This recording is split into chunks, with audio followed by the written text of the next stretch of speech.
பழனி மலை போல இதோ இங்கே தெரிகிறது திருமலை குமாரசுவாமியினுடைய திருக்கோயில். இது தென்காசி மாவட்டத்திலே செங்கோட்டையில் என்னும் பகுதியில் பண்பொழி என்னும் பகுதியில் அமைந்திருக்கக்கூடிய திருக்கோயிலாகும். இந்த திருக்கோயிலுக்கு மலை மீது வாகனத்திலும் செல்லலாம். அதே நேரத்தில் படிக்கட்டுகளின் வழியாகவும் இங்கே நாம் இந்த திருமலை குமாரசுவாமியை தரிசனம் செய்ய செல்லலாம்.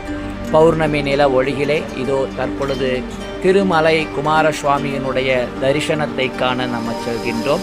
ஆர்கே வாய்ஸ் நேயர்கள் அனைவரையும் இதோ தங்கத் தேரிலே அமர்ந்திருக்கக்கூடிய முருகப்பெருமானினுடைய நல் அருள் கிடைக்கும்படியாக முருகப்பெருமானை நாம் இங்கே தரிசனம் செய்கின்றோம்.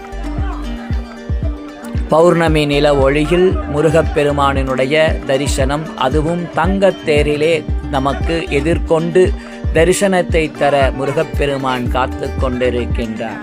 அந்த வகையிலே இதோ தற்பொழுது நாம் திருமலை குமாரசுவாமியினுடைய தரிசனத்தை தங்கத் தேரிலே கண்டு கழிக்கின்றோம். இந்த திருமலை குமாரசுவாமி திருக்கோயிலானது தென்காசி மாவட்டத்திலே செங்கோட்டை என்னும் பகுதியில் அமைந்திருக்கக்கூடிய பண்பொழி என்னும் ஊரில் அமைந்திருக்கக்கூடிய ஒரு சிறு குன்றில் இருக்கக்கூடிய மலையாகும். முருகப்பெருமான் இங்கே மிகவும் அழகாகவும் அதே நேரத்தில் கார்த்திகை பெண்களினுடைய கைகளிலே தவழ்ந்து வந்த இந்த முருகன் நமக்கு நல்ல அருளை தரக்கூடிய வகையிலே அருள்பாலித்து கொண்டிருக்கின்றார். திருமலை குமாரசுவாமி தென்காசி மாவட்டத்திற்கு குற்றாலத்திற்கு நாம் சென்று வரக்கூடிய வாய்ப்புகள் இருக்கக்கூடியவர்கள் அங்கிருந்து செங்கோட்டை ஏறக்குறைய 60 கிலோமீட்டர் தொலைவிலே அமைந்திருக்கக்கூடிய இந்த திருமலை குமாரசுவாமி திருக்கோயிலிலும் தரிசனம் செய்யலாம்.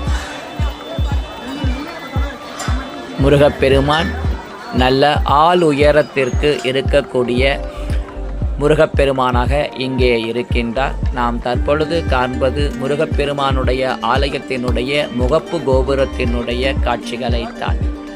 முருகப்பெருமான் இங்கே வரக்கூடிய பக்தர்களுக்கு அவர்களுடைய குறைகளை எல்லாம் தீர்க்கக்கூடிய வகையிலே இருந்து அருள்பாலிக்கின்றார்.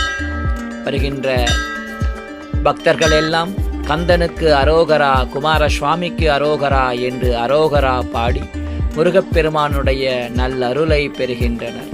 பௌர்ணமி நில ஒளியிலே இதோ முருகப்பெருமானுடைய தரிசனம் பெறும் அனைவருக்கும் முருகன் நல்லருளை தருள்வாராக. கந்தனுக்கு அரோகரா.